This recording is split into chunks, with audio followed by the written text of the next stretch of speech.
Hi everyone, this is Ed Miller, doing another playing video for Poker Made Simple series on StoxPoker.com. Today I'm playing 50 cent a dollar at full tilt, and so the purpose of this video, just like the last one, is to try to put some of the Poker Made Simple ideas into practice. So we're going to try to play according to that style. It's not always the style that I would play. Okay, well, just we're getting into the action already. So on the left table here, I have King Jack suited, and I raised before the flop. Now I checked the flop here. Normally, the vast majority of the time I would continuation bet that flop. It's a very dry flop. But I go ahead and check it because this player has been real aggressive in the past. And so I'm planning to check raise. I'm going to check, and if he bets, I'm going to raise him. I think it's pretty unlikely he limped on the button with an ace. So I expect that play to work a lot. So that's why I played it that way. But you know, normally I would go ahead and just continuation bet there, expecting to take it down. But anyway, so this is part of the Poker Made Simple series, and we're going to play sort of a tight style, tight-ish. We're going to make some sort of folds. We're not going to splash around quite as much as I might ordinarily, but that's fine. The good thing about No Limit is a lot of styles work, and my goal with the Poker Made Simple series is not to teach you to play perfect poker. It's to teach you to play simple, winning poker. And so that's what we're going to try to do here. We're going to try to keep it simple, though we're not going to keep it totally simple, because totally simple isn't good. But anyway, we'll see how it goes. This video, I think, is going to be a really good one for a couple reasons. One is I made it a little differently than the last one. I'm actually playing 5 and 6 tables while I make this video. Obviously, I'm only showing you 2. I'm showing you the 2 best tables at each time. So, you know, I'm playing on 4 not-so-good tables and then 2 good tables, and you get to see the good tables every time. So throughout the video, you'll see that the tables good. So right here on the right hand, I have King-Queen suited, and I called the cutoff with the King-Queen suited. But then when this player goes all in and gets called, I don't like calling there with the King-Queen suited. Now, as it turned out, I probably would have been okay, but you know, I don't like calling the 3-bet and call with the King-Queen suited, especially not out of position against someone who has stacks on me. So here on the left, I've got Ace-King, and I open, and I get called on my left, and then in the big blind. Sorry, I raise a limper with the Ace-King. There's a pretty clear raise either way. So we got a 4-way pot here. Now this board is pretty dry, the 10-4 deuce, but I really don't like to continuation bet when I have 3 opponents here at all. So I just check it and hope that the button's going to check here and maybe catch an ace or a king on the turn. That's kind of my plan. That board is dry enough that I think you can continuation bet, maybe, but I just think you're going to get called so often here. So, and then when the player on my right bets, even though it's sort of a half-pot bet, I pretty much have to fold. So, that's that hand.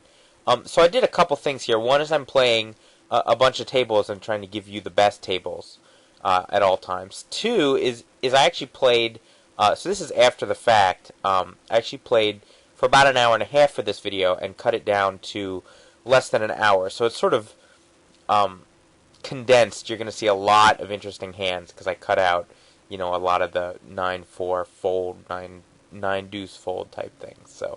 So here I've got King Jack, and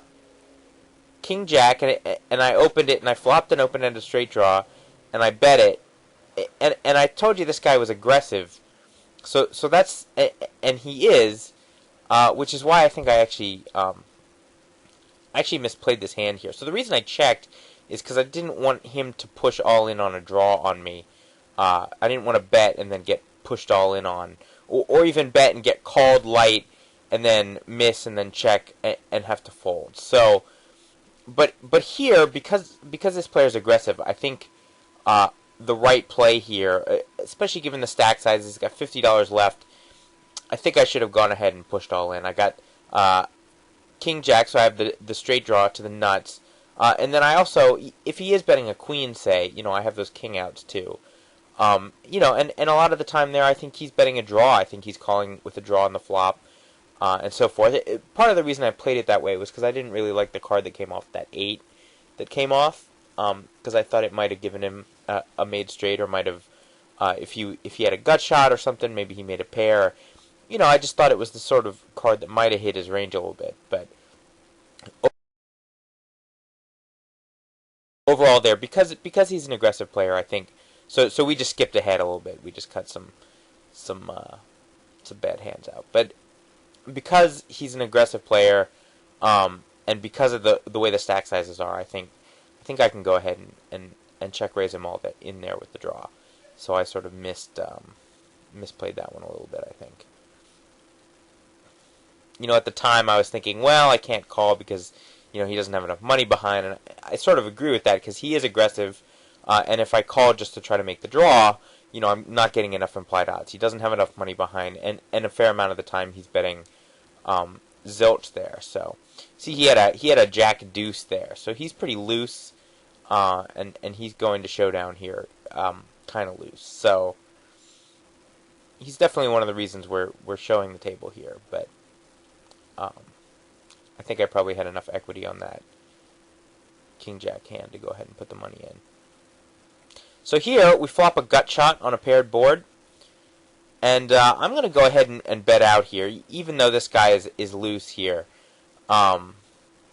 because I like betting boards like this. We have some outs, and it's reasonably dry. We're going to get a lot of folds, and the loose guy is sort of sandwiched here. So we got min raised, and I go ahead and take one off. It's only $2, and if we catch a 9, maybe he's got a 10, but now we definitely have to give it up. So that hand didn't work out so well. So on the right here we have on the left we had king queen offsuit. And this is one of those sort of tight folds. I could have called there because this is a loose raiser, and then we have our crazy caller here. So I could have played the king-queen suited, so that was sort of a poker made simple fold. We're out of position. We got king-queen offsuit. There's no reason to fool around. On the right table here, we have 10-9. So we flopped an open-ender with the 2 overcards. I really like that hand, so I go ahead and bet it out, and I get called once. Now this ace is actually it's a pretty good card to bet again on, because an ace is a scare card. The problem is that my opponent is so short. That's the thing I'm worried about. But I go ahead and bet it anyway, because the ace is really just a good card to go ahead and bet on. And the other thing is, the thing is you have to worry about semi bluffing into short players, because they're going to be so tempted to just push if they have a pair, or if they have something, they're going to say, screw it, and just put the money in. So you do have to watch out for that when you're betting a hand that has value, like my open-ended straight draw there with 2 overcards, at least 2 overcards to the flop. That's a hand that's got value, and I really don't want him to push all in on me. So now here I do something kind of weird. It's because of the short stack again. So I have queens in the small blind. Under the gun, player raises, and I go ahead and call. And part of the reason that I called was exactly for this, is that if the big blind has a hand, I think because of the short stack, he's going to be tempted to raise, re-raise a little bit light. So, and then I figured if he re-raised light, then the next player might re-raise him light, just trying to push me out and get it all in. So that's what happened here. It turned out that, my opponents had kind of strong hands, and I ended up losing. But that was the reason I did that. Another reason I did that is because, I am out of position with the queens, and, sometimes, queens is a fine hand to 3-bet from out of position, but, when you're out of position, you can go ahead and call some raises like that. It's a little deceptive. You might end up winning a little bit more out of your out of position opponent just because he doesn't expect you to have a hand that strong. And another reason is sometimes you can get away from a bad situation if you just call. So, I do sometimes like just flat calling in the blinds in situations like that. But here I did it because the player on the left had the short stack, and I was hoping that exactly what happened would happen is that he would raise 3-bet a little light, maybe, and then he would 4-bet a little light, and then I would hope to get the money in that way. So that was why I played that hand that way. And and if the big blind just folds, like he often will, that's fine too, because then I still have a good hand, and I'm still heads up, and I'm out of position. I kept the pot small, so I'm okay with that too, basically. So that's why I played that hand that way. So I hope you're enjoying the video so far. The action has been sort of fast and furious, and it's partly because of the way I edited the session, but part of it was this was just a session with a whole lot of sort of weird, interesting hands. As a general rule, you'll see I actually tend to play a little bit different than some people who put out videos. I like to basically when I'm out of position, I like to keep the pot smaller, and I like to check a lot. I like to check a lot when I'm out of position. I like to check good hands. I like to check bad hands. It depends on the opponent. Okay, so here we have on the left, we have threes on the button, and I raise a limper, and then I get re-raised here. And this guy's aggressive, and he's aggressive enough that I could think about 4-betting. But I'm not going to do that. I'm definitely not going to call, though, because if I call, I'm playing for set value with a hand like threes, and I just don't have enough implied odds, because this guy's 3-betting range is pretty broad. He's got 21% pre-flop raise, so I'm thinking, that's going to be a reasonably wide range, which means often when we flop a set, and he bets the flop and we raise or whatever, and then that's going to be it. So we're not going to win our opponent's stack often enough to justify 3-betting with the threes. So here, that table got not as good, and we have a better table going here. So I'm bringing that in, and I get aces on that one. So I'll go back to what I was talking about before here, but we'll let the aces hand play out here. So naturally, we're going to raise with the aces. And then let's see what happens.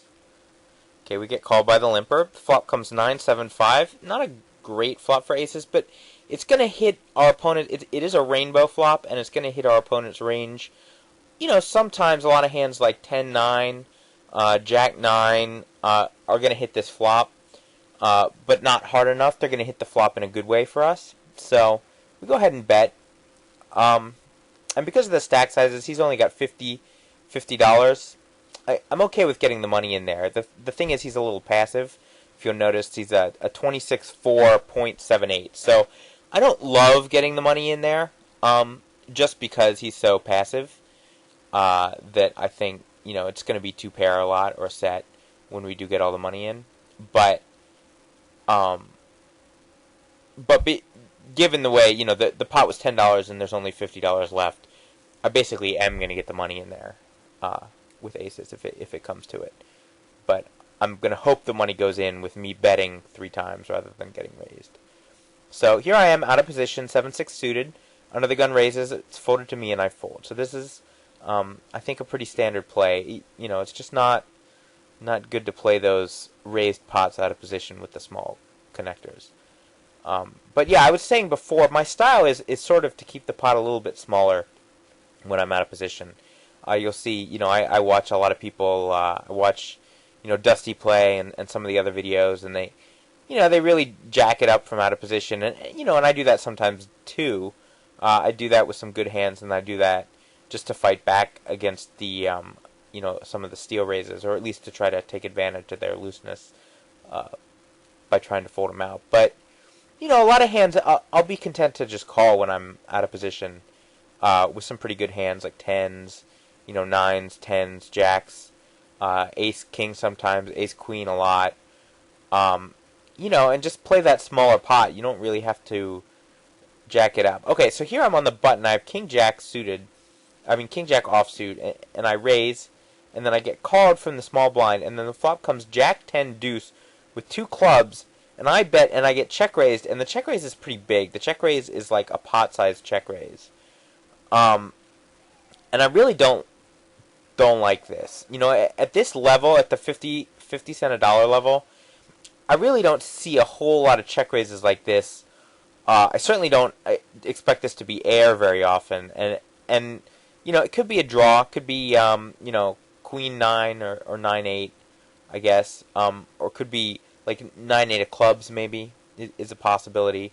But I don't even love my equity against 9-8 of clubs there. So I went ahead and folded. I think, overall, I'm going to end up getting stacked. I pretty much have to make a stack decision right there. And, I just think I'm against hands like Ace-Jack, Jack-10, and so forth. So he too much. So that's why I folded there. I thought that check raise was a really strong move here. So here I have the Ace-Jack, and actually this was sort of an interesting hand. I missed it a little bit. I would actually normally, so I raised pre-flop, got called on the left, continuation bet the flop and got called, and then an offsuit queen came, an overcard to the board, and that's normally a card that I would go ahead and fire a second barrel on. It's a really good second barrel card. If you had ace queen, you got there, and if our opponent flopped a pair, their pair now looks worse. So that's a really good card to fire a second barrel on. Reason I didn't was just because this player is so tight and so aggressive. 13, 8.8, 11.3, and infinite aggression rating here. I just think that when I get called pre-flop, it's often a pocket pair. And then when I get called on that flop, if it was a really bad pocket pair, I think maybe he folds. Maybe he plays any pocket pair that way and floats it and sees if I check the turn.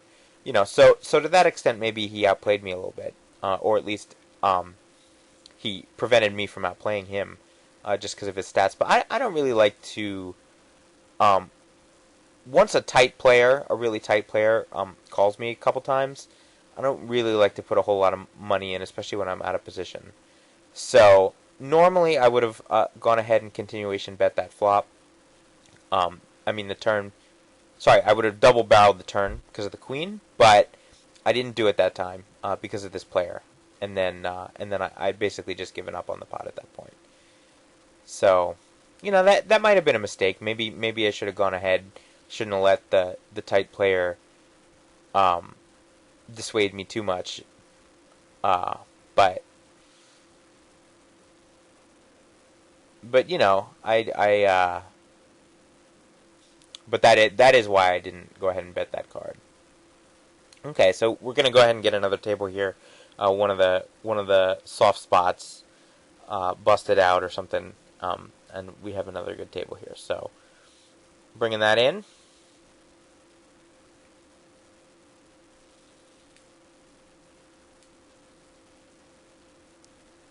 And we got the ace-6 offsuit on the button. Definitely going to fold that.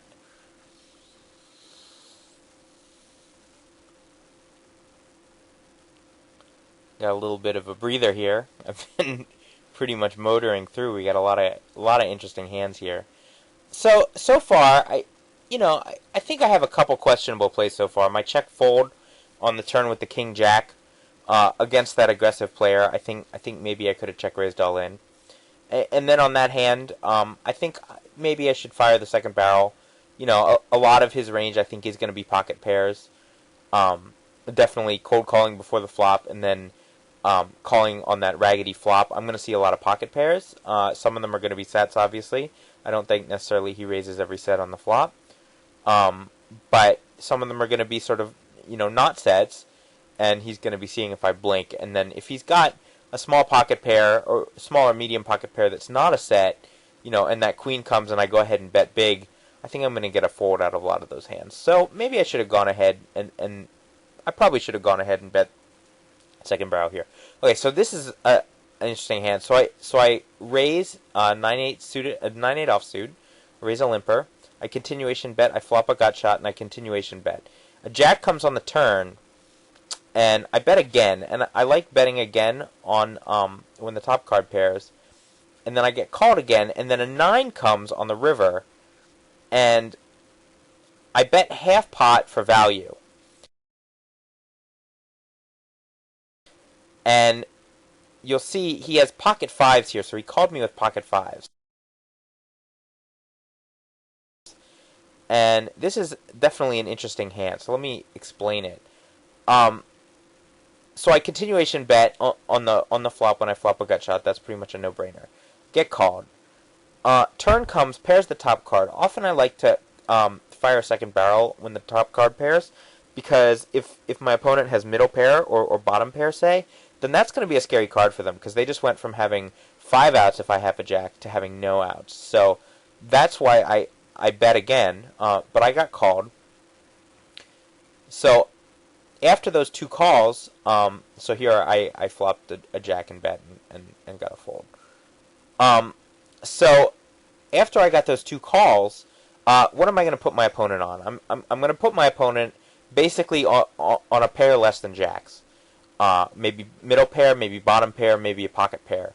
But after that check call, that's the kind of hand I put him on. So then when I catch a 9 on the river, a pair of 9s, I actually have the best hand there a large percentage of the time. And given that my opponent has already called on a scary card, sort of scary turn card a little bit, has called with a small pair likely, I'm going to go ahead and value bet the river, which is what I did, and I bet about half the pot. I really don't want to bet much more than that, because I do think my opponent has a weak pair, and so I really don't want to blow him off his hand. But that is why I played the hand that way. So I was double barreling as a bluff, and then I caught a pair, and I thought the pair was best because of what my opponent was likely calling with, and so I went ahead and value bet for about half the pot. So that's sort of a key hand there. I think that value bet is a pretty key poker made simple principle, and that's, when you have position like that, and your opponent has given you information, I'm calling you weak, I'm calling you weak, I'm calling you weak. When you do go ahead and catch that pair that beats a lot of those weak hands, go ahead and value bet it when your opponent checks to you again. That's a pretty standard poker made simple play. So I hope you guys took that hand in. And you can go back and rewind and watch the hand a little bit again if you want to. So that was good. We got another lull here. So yeah, if you've noticed so far, I definitely tend to sort of give up when I'm out of position. Maybe I give up a little bit too much sometimes. But I think that's okay. Again, I said a lot of styles are going to work for you. And if you're looking to beat micro-limit games, if you give up when you're out of position a lot, if you have nothing, and don't try to put on a lot of tricky plays or even just, you just don't put too much money in from out of position, and you put more of your money in from in position, you're just going to do a lot better. So I definitely suggest you go ahead and play that way. Whereas, when we do have position, if someone limps in, especially, a weak player like this player here that we just value bet the 9s against, someone like that limps in, I'm going to raise with a wide variety of hands because I do have position, and I want to play that pot heads up. I want to play a raised pot because raised pots are for more money, and I want to bust this guy. So, or I want to, with someone who calls that light, I'm going to look to bust them, not to try to bluff them too much. But I want to play raised pots in position against people like that. So I'm going to take my range, and it's going to go down a little bit. So here we go. We have Ace-10 suited under the gun. We open that. That's that's close to the weakest hand I'm going to open from under the gun. I'm going to open, King Queen offsuit. I'm probably going to fold Ace-10 offsuit. So Ace-10 suited, King Queen offsuit. So here we flop a flush draw, King 6-4. I'm going to go ahead and continuation bet, and we get called. So now here, I actually do something. I'd be okay with betting again and then just getting all the money in here because our draw is so strong. But I actually played this hand a little different. I check, and the goal is, if my opponent called the flop on a flush draw, which is a fair percentage of their range, I don't really want to blow them off the flush draw, because most flush draws, unless they have a 9 and a 6, I'm already beating. And that's actually why I didn't raise there, because my opponent bet 4. That's a very weak bet. But instead of trying to blow my opponent off their hand, I just called it because I want to give them a chance to catch the flush along with me and get their whole stack. So that's the point. And then that's also the reason why I called that $10 bet. Now you see he actually showed up with a set of nines, so those weak-looking bets were actually strong. But I think a lot of the time there, my opponent does have a flush draw, and that's why I went ahead and called on the river. I called it was he made a $10 bet into about a $30 pot. So it was a third, I think something like that. It was a $28 pot maybe. So he was betting about a third of the pot, which means I only have to be good one time in four to make that call good. And I think I'm gonna be catching a missed flush draw that often to go ahead and make that call. If my opponent bets more on the river there, I might fold. I might give more credit to a slow play, but after that weak turn bet and then another small bet on the river, I'm definitely gonna put my opponent on a busted flush draw a significant percentage of the time and go ahead and pay the river off there. So that is why I played that hand that way. That's sort of an important point. When you have the nut flush draw, a lot of times people think, oh, let's get all the money in. Because that's sort of the safe way to play it. I mean, if you get all the money in with your big draw on the flop, you're never going to go too wrong. I mean, you're going to have 50% equity against almost every hand, every made hand, and then, and then you're going to pick up the pot, just through your aggression a lot of the time too. So that's sort of a safe way to play the hand. But sometimes when you have nut draws like that, you don't necessarily want to blow your opponent off the hand. You want your opponent to stay in there, especially if they have like a smaller flush draw. You don't want to blow them off the pot because you got them in a bad place, and you want to let them go ahead and see it flop. So here we have Ace Jack offsuit. This guy min raised. Might have 3-bet sometimes, but I have position, and I have sort of some weak players in the blinds. And when that happens, sometimes I like to flat call and let the weak player in the hand and just see what happens. So that's what I did this time. Flop came Queen 9, 4, 2 hearts. It's a little bit drawish, but I went ahead and take a stab at it after it gets checked twice. And then this check raise is really bad for me, so I just go ahead and fold. But that's another thing that I do a lot that I think some people do differently.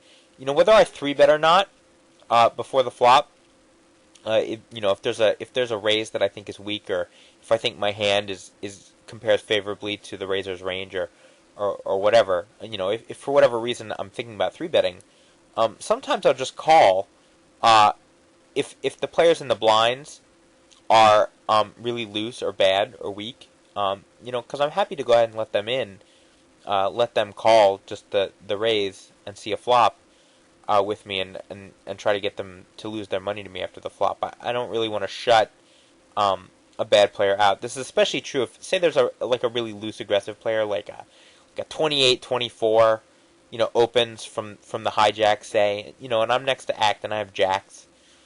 I'll just call there. I mean, I know jacks are crushing his range, but I'll just call there if there's a really soft player in the blinds, because I want the blind player to go ahead and see a flop. I don't want to knock him out, because I'm going to make more money stacking the blinds. So here I had a 6. Flop came... I had 6s opened under the gun, got called there. Flop came King 5-4. I bet, got called, and then a deuce came. So I picked up a gut shot, and I just went ahead and bet again. And I think, I think a lot of hands are going to peel on that board when it's so dry. Sometimes, I mean, it depends. Some people will peel and some people won't. But I think he had a medium pair, 7s, 8s, 9s. I mean, he probably had me beat, so I was definitely bluffing. But sometimes it's just hard to say. Sometimes you try to push people off those hands, and sometimes you don't. And you have to sort of use your judgment. So here on the left, it's blind versus blind. I like to do this a lot when people limp in the small blind. I like to raise a lot of hands in the big blind. You're going to get a lot of folds when that happens. And here, this player has shown that he's a weak player. So I'm going to go ahead and bump the pot up against him, especially with a hand as strong as King 7 suited. So now, this is the player that called me down light that I value bet those 9s against. So after he calls me on this flop, I told you the top card pairing is a card I often like to see and often double barrel on, but not against this guy anymore because he already called me light in a very similar situation. So I just go ahead and check it down with him, and he went ahead and caught a 10 on the river. So I actually had the best hand on the turn, but I didn't know that, and so I like that line that I took there. Based on how my opponent plays here. So I have ace-10 on the button, ace-10 suited on the button here, and ace-9 suited in the small blind. So now, against a lot of players, I might actually just call with this ace-9 suited, but since this player is so bad, I want to go ahead and play pots with him. So here, I actually check both hands, and I like it on the right, and I don't like it on the left. And on the right here, the reason I'm checking the ace is just because this board is going to be really scary, and I basically want to try to get 2 streets of value out of a weaker hand. So that's why I went ahead and checked behind with the ace there. I think I have the best hand there, and I want to get 2 streets of value. And this player went and called me down with a king. So that's why I did that. In the left, I don't like checking the ace because we've already seen that this player calls light. He's a calling station, and I just sort of did that. That was sort of multi-tabling brain fart, is that I just forgot my history with this player on the left table, and that's why I checked the ace there too. But I definitely should have bet the ace. Should have just bet my hand for value, since he already showed that he would call down weak. Now here, I have king queen offsuit on the button. I get called. I raise a limper. I get called. It's a very loose player.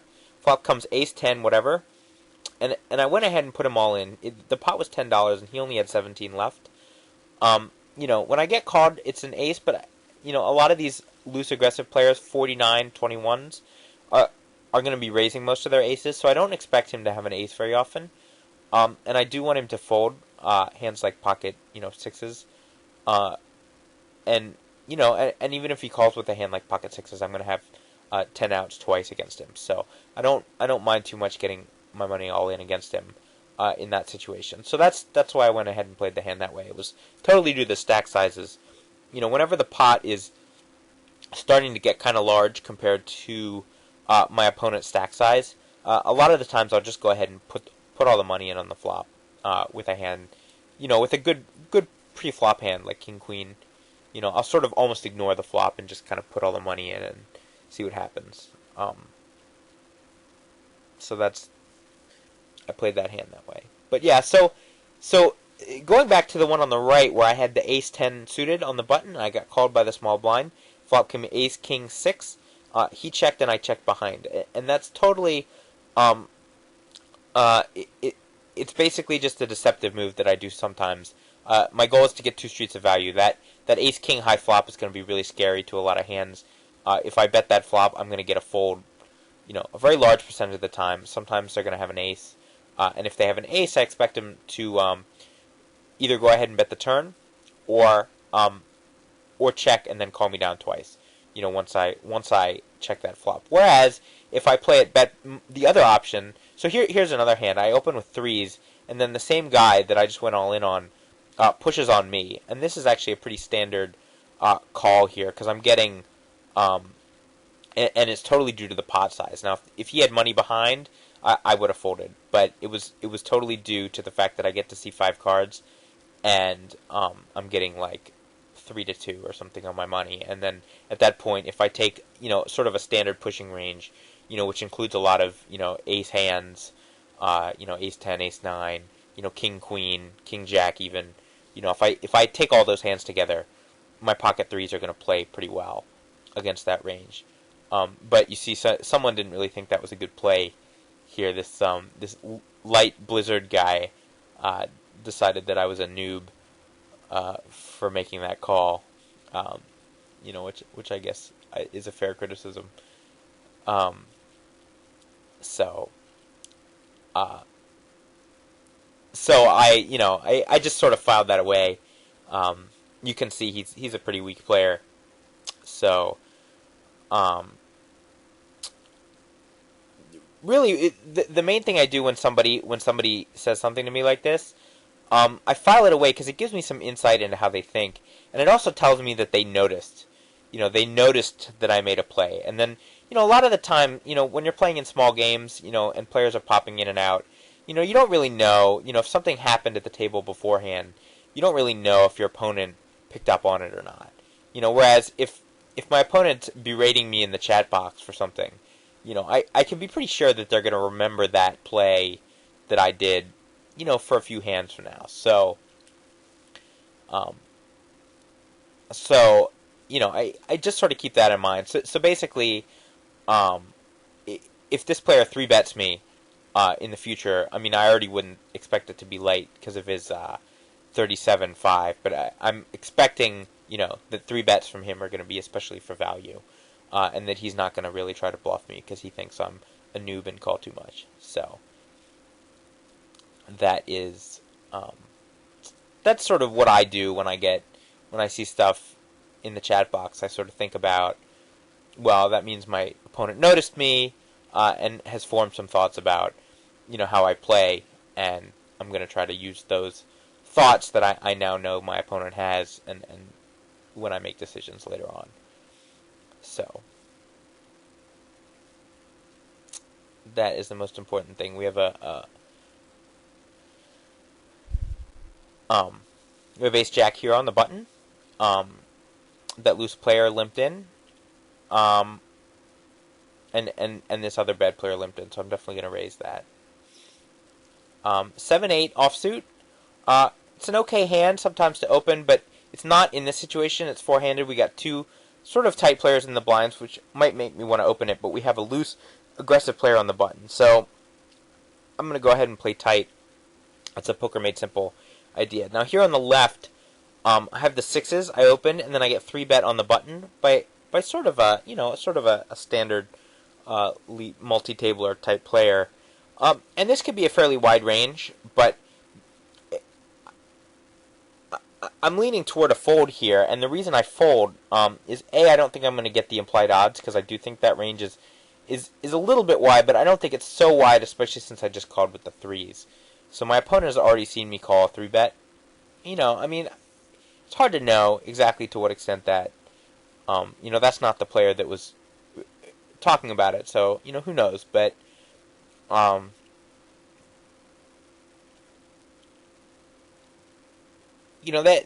leads me more toward a fold rather than a call and then maybe trying to steal the pot or something like that. So, and I'm out of position, and this is Poker Made Simple, and so, part of Poker Made Simple is if you're on the fence about anything, and you're out of position, just go ahead and fold. Lean toward not putting more money in. So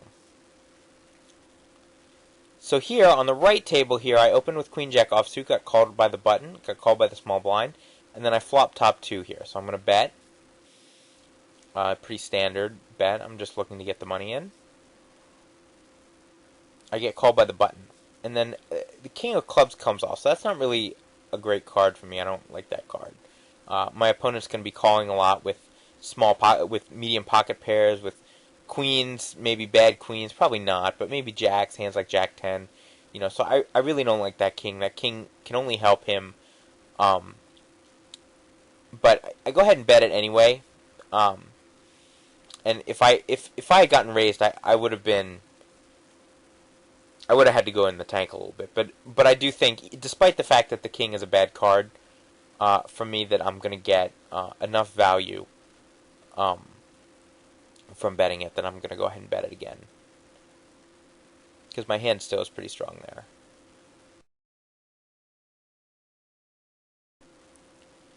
So I got the ace-10 offsuit. So I go ahead, I'm going to bring another table in here. So I'm already in the middle of this hand. So I opened with Queen-Jack suited, and you can see I got called by the cutoff and then by the big blind. Flop comes Ace-King-5. And here on the left, I had a big blind special, and I actually flopped the nuts. So I go ahead and bet the nuts here into 2 players. And then here, I'm going to go ahead and continuation bet this. And, it's just a scary board, and I think it's going to take the pot down a lot. So I get called on the left, so I'm obviously going to go ahead and bet again. And I go ahead and bet the full pot here. I'm going to go ahead and bet the full pot because I just, I want to get more money, and I got a really strong hand. And also this 9 is sort of a bad card for me, so to bet a little bit more. Now I made the nuts here, and I actually checked, and that's another questionable decision, but I'll talk about that in a second. So here, the 10 is actually obviously a really bad card for me.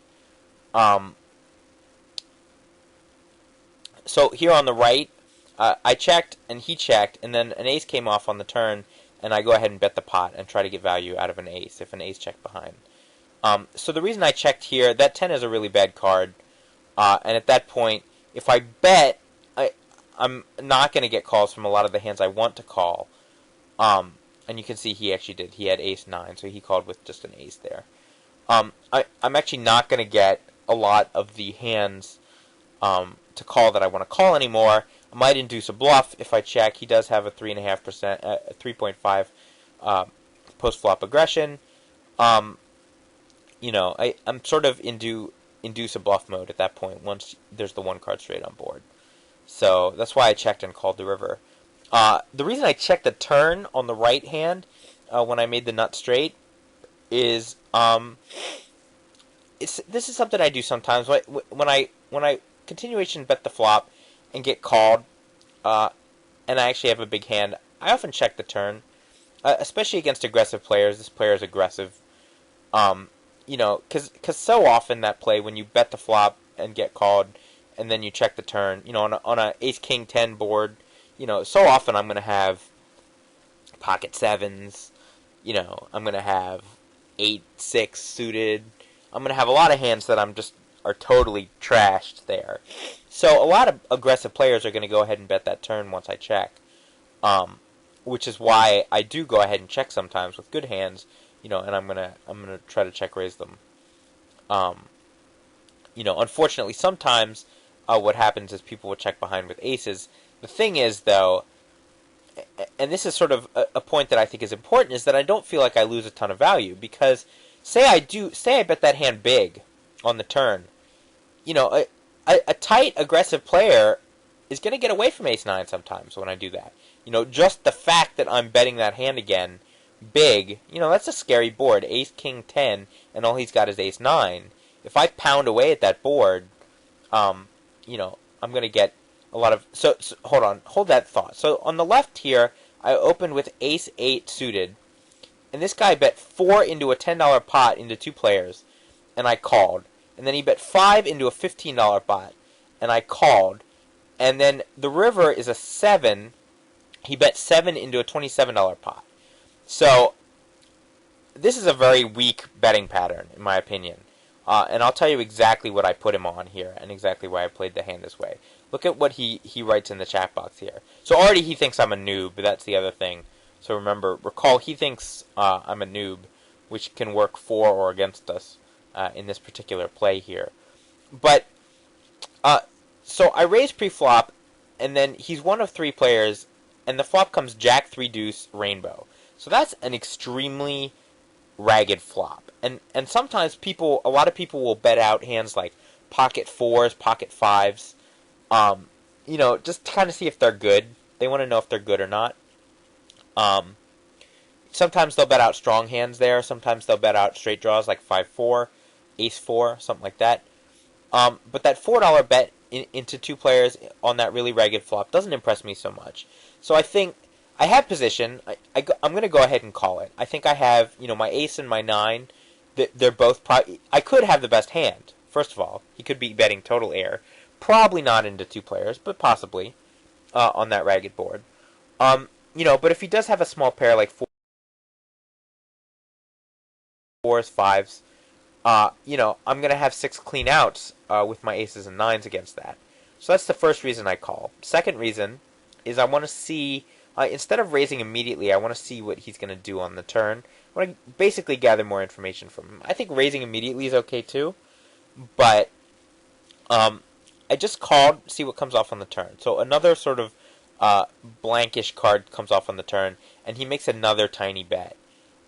So I basically take the same principle and go ahead and call that one. Again, I could have raised that one too. Okay, so here on the right, I'm not done with that hand yet, but here on the right, I have a good squeeze opportunity. 26-20 opens, and then a 34-10 calls, and so I squeezed. Unfortunately, I got called by the caller. and the flop comes king, queen, 8. I did catch a pair, but that's not enough reason for me to put more money in here. I'm going to go ahead and check this hand, because I'm out of position. And so I check, and I'm going to go ahead and check it down, at least try to get to a showdown here. And, there's a decent chance that I have the best hand here. So I check and let him check it down, and it turns out that he's got a queen. So he's got me beat. But he called that squeeze with queen 7 suited. So I go ahead and I'm going to go ahead and make a note on him. And, that I'm not going to be squeezing against that player anymore. Because, when you're squeezing and the player intervening caller calls you with queen 7 suited, that's not really what you're looking for. So, I'm going to go ahead and not squeeze when he's in the pot anymore. But anyway, going back to that ace-9 hand, that betting pattern, to me, is just very weak, especially by the river. He bets another tiny blocking type bet, and by that time, I'm really pretty much convinced that he's got a small pocket pair. I think that's almost certainly what he had, a pocket pair less than jacks. At that point, I basically just want to take him off his hand. I think, a lot of players are going to let you take them off their hand. And I raised. And the main quibble I have, actually, with the way I played the hand is I actually think I should have bet a little bit more on the river. So here I checked behind on the flop. I raised a limper with king 9 offsuit, flopped a king on a really ragged board, and I checked behind. And that's, again, trying to get 2 streets of value for my hand. I want, I want someone to catch maybe a smaller pair, so forth. An ace came off. It was a very bad card, but at that time we're just going to protect our hand and get the hand over with. So you'll notice I actually do check top pair quite a fair bit as I play, and I think it's a fine way to play because, when you have top pair, you're basically trying to get 2 streets of value out of most players. Against that player that called me down when I had the 9s and value bet the 9s, I should go ahead and try to get 3 streets of value against him. But against a lot of players, I'm only counting on getting 2 streets of value from my modest top pair. And, oftentimes making that flop check is going to induce action from a weaker hand where if you just come out bulldoze strong, they're going to find a fold possibly even earlier with their weaker hands. So that's why I do that. I don't think I'm missing a ton of value when I do it, by the end of the hand, because I think a lot of the time I get to the river, and then I get to make those river value bets, which are so profitable. So that's why I play hands that way. I like to try to get to the. In general, I like to try to get to the river. I think my edge on the river is bigger than it is on some of the other streets. I think I play the river, a lot better than other people. I think I read hands better, and that's where you get rewarded, is on the river once all the cards are out, once the board looks scary, and once I have the most information. That's where I feel like my edge is biggest, and so I do kind of try to get to the river and either make those bluffs like I did in the ace-8 hand, or ace-9 or whatever, ace-9 hand, or make those, or make a value bet on the river, like I do sometimes with the top pairs and smaller. So, yeah, just going back to the ace-9 hand, finally, I mean, my read on him was so strong that he had, like, a small pocket pair that I really do like bluffing that river because, most people at this level, 50 cents a dollar, I mean, I'm not really representing anything. He said, do you have pocket 7s? And that would make sense that I would have pocket 7s. But that's sort of a long shot. I mean, it's not common. But on the other hand, people bluff raising the river like that at this level is really not common either. So here I have 10s in the small blind. And here I go ahead and 3-bet it because the player behind me is not someone I really want in the pot. This player is sort of loose and aggressive. And so I 3-bet it. And I check it on the flop, and this check is purely for pot control. I'm out of position. I have an overpair. I want to get to a showdown. And I could actually probably check that turn as well. But I do go ahead and bet the turn, and now this ace is a really bad card for me. once he calls the turn. So I go ahead and check and fold here because of the bad card. But yeah, that bluff raise is such a rare play here, that I'm really sort of springing it on him out of nowhere. He can't possibly expect it. And so that's why I go ahead and do it, because it really requires him to make, I got to read on him that he's got, probably a small pair. And now I'm asking him to call what looks like, at this level, just a really strong play, a significant chunk of his stack, with just a small pair. And I just don't think he's going to be able to do it very often. So that's what's going into that play. But part of making that happen is I do have to make that raise big enough.